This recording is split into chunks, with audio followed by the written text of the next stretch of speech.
JavaScript runs almost every website you use, but can you actually learn it in just 200 seconds? Let me prove it.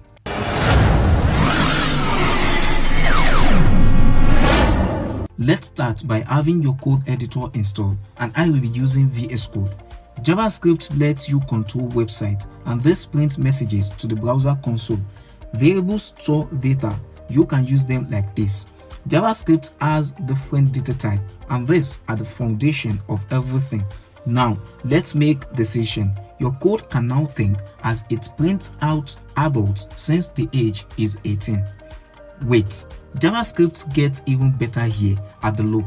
Loop repeats actions automatically, and this prints number from 0 to 4. This works like this. It continues to print the value of I until the condition becomes false, and then it stops. Functions save time, write once, and reuse forever.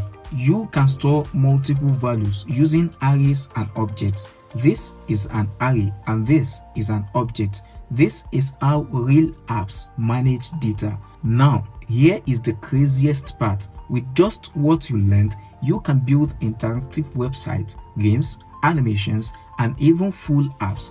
Every button you click online, every animation you see, and every modern apps are powered by JavaScript. If you understood this in 200 seconds, you are already ahead of most beginners. Subscribe now and I will teach you React.